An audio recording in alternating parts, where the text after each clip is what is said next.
And then God says, thank you very much. I appreciate it. And now I'm going to formally assign the Levites that you've given me, and I'm going to formally assign them to Aaron. So the phrase seems to be the same. However, in the Hebrew, there's a little difference. In verse 19, it says, Va'etna et haleviim, I have given the Levites nitunim to be given over li'aharon ulevanav, to Aaron and his sons from among the children of Israel. So the word that's being used here for assigning is literally simple giving, but that's fine, right? To assign, to give. You know, you've assigned me a task. You've given me a task. So the word is nitunim. They are given over to Aaron. If we look in 16, which is translated identically in the English, we have ki for nitunim, nitunim heimali. So even if you don't know Hebrew, nitunim, nitunim, 2 times. The same word is repeated. So it's very adequate to say nitunim. We use it in 19. It's perfectly good, formally assigned.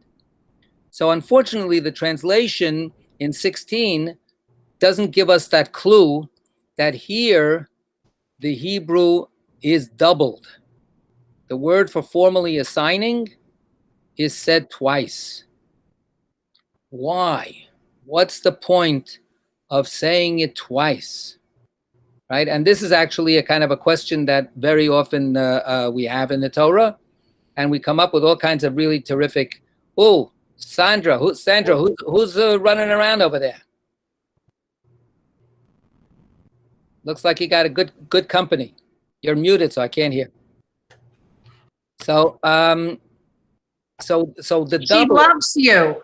Yeah. She comes to all of your sessions. She sits in Excellent. Zohar every week. All right, good. I hope that she will decide to make a pledge to Shomrei to show her appreciation. I think she's up to it on Sunday. Very good, very good.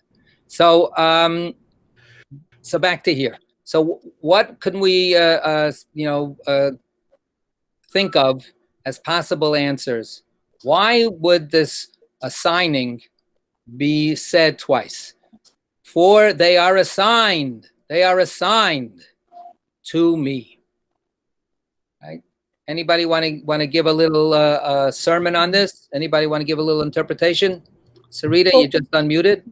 Yeah, I was just thinking that it seems more ongoing, that if they're assigned at this moment, but then it continues. So there's a sort of a longer sense of it, of an over timeness, because it's repeated.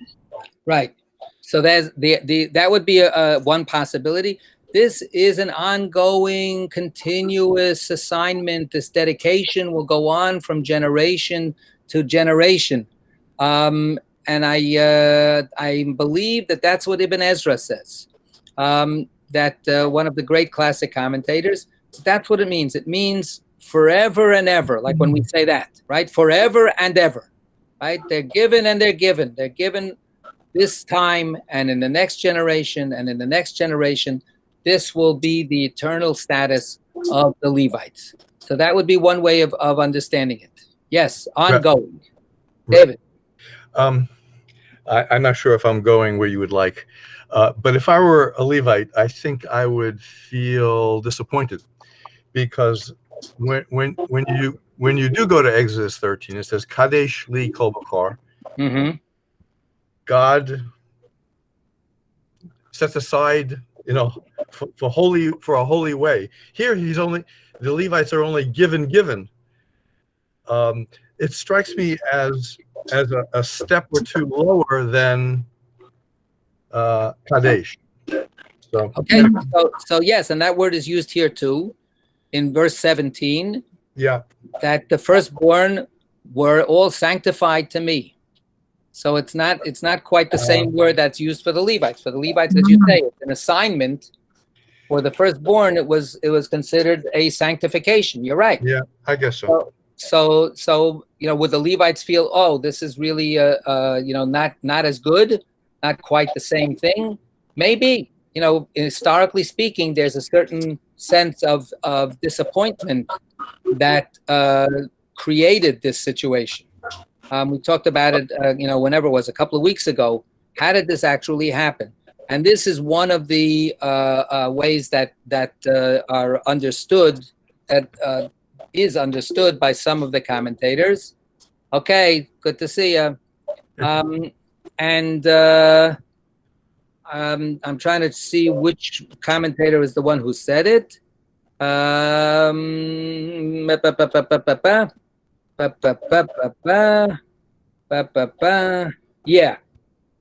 So Sforno, who's an Italian commentator, he was a physician. He lived in Renaissance Italy in the 1500s. He says that why is it doubled? It's doubled because how did they earn this status? Why did God change God's mind and decide that it's the Levites who should be the special designated forces?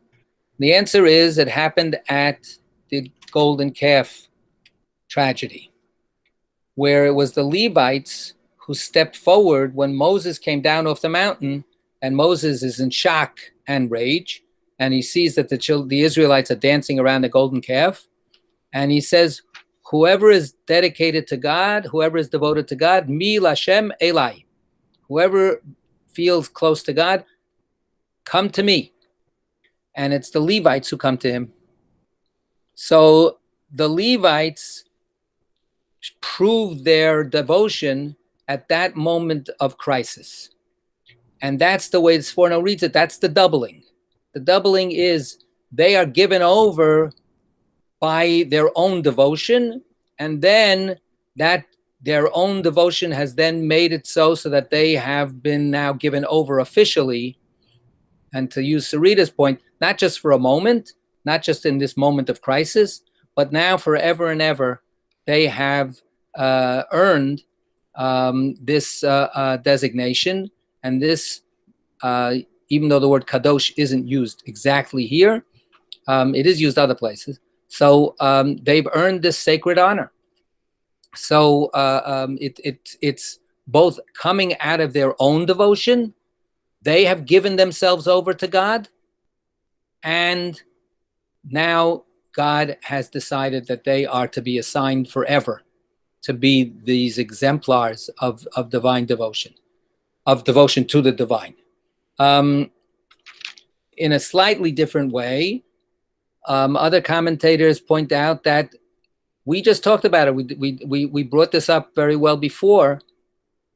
The two nitunim, given over assignments, one is for the Israelites and one is for God, right? They were given over by the Israelites. They uplifted them.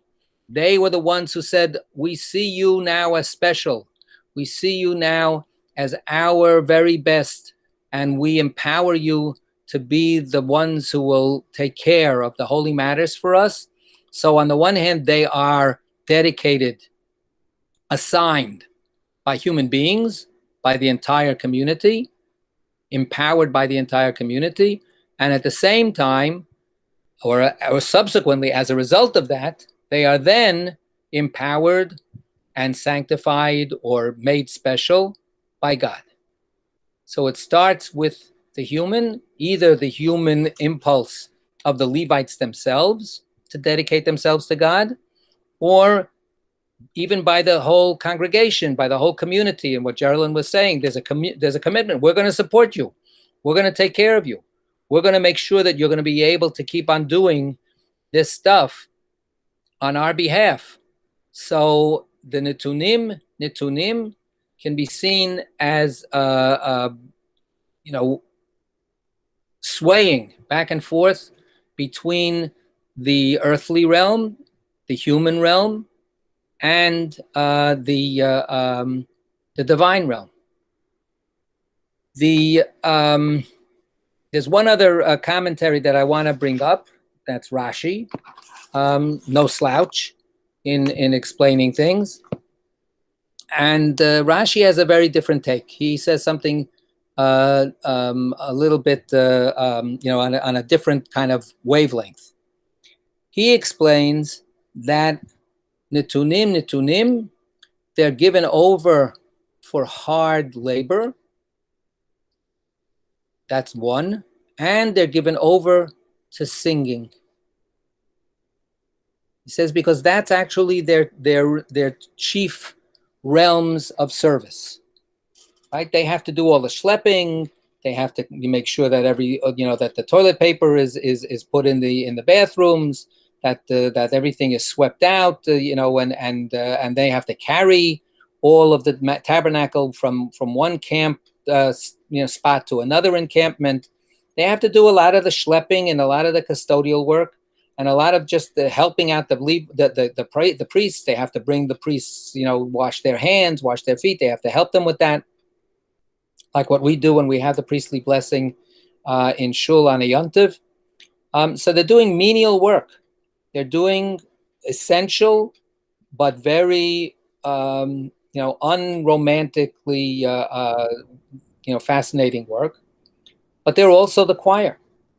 They're also supplying the musical background, the accompaniment for everything that's happening in the sanctuary. They're in charge of the tunes, Nitunim. And they're not just in charge of deciding, they're in charge of singing those tunes. They're in charge of the music. They are the Philharmonic. So they're, they have to do all of the mundane stuff, but then they are the ones who are filling the space with glorious sound. Every day in our prayers we say, this is the song that the Levites sing. Today is the first day of Torah Shabbat. Today is the second day of Shabbat. Shabo hayu alvim omri bebeit hamikdash. They would say this psalm, and they said the psalm with musical accompaniment. That's the last psalm, Psalm 150 of the book of Psalms. Take the lyre and take the trumpet and take the this and take the that. They had all of these musical instruments in the temple, and they were in charge of this sublime creation of an aesthetic, beautiful experience to enhance and inspire everybody else. So Rashi is saying that's the assignment. Sometimes the assignment is a kind of like a humdrum, chore.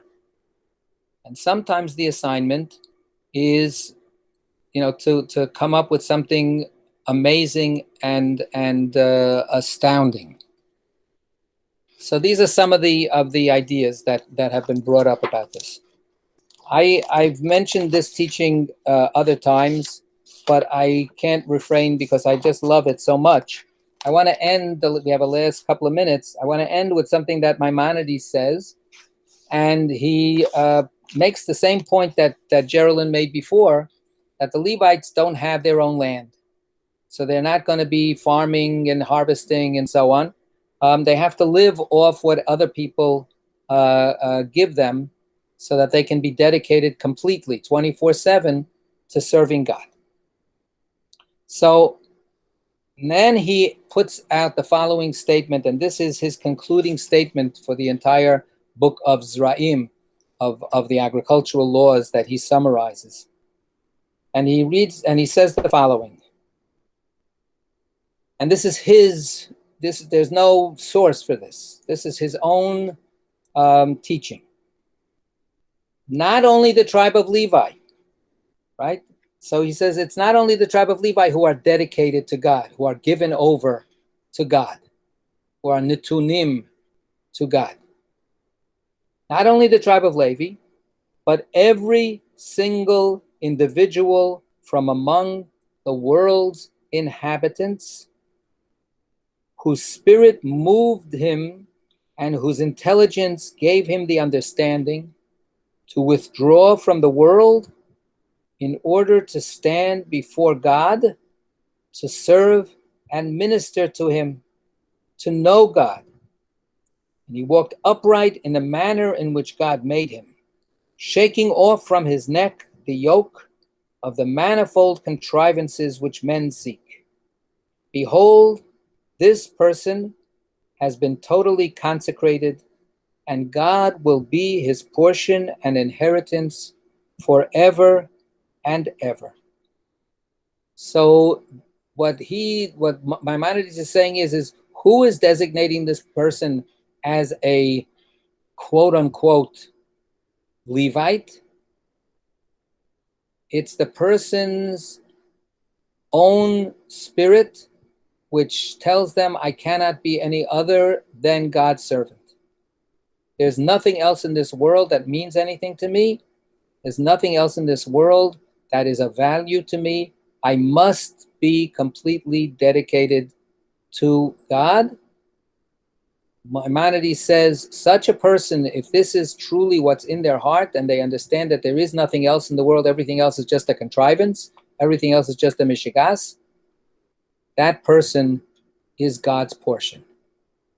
Anywhere in the world, any people, anywhere, anytime, that kind of sense of dedication, we have it as an example with the Levites, but it is open throughout history and throughout the globe to any human being who truly, truly desires it with all their heart, with all their soul, and all their might.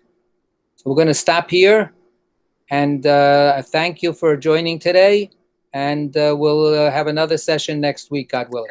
Take care. Thank you very much. Thank you. Bye.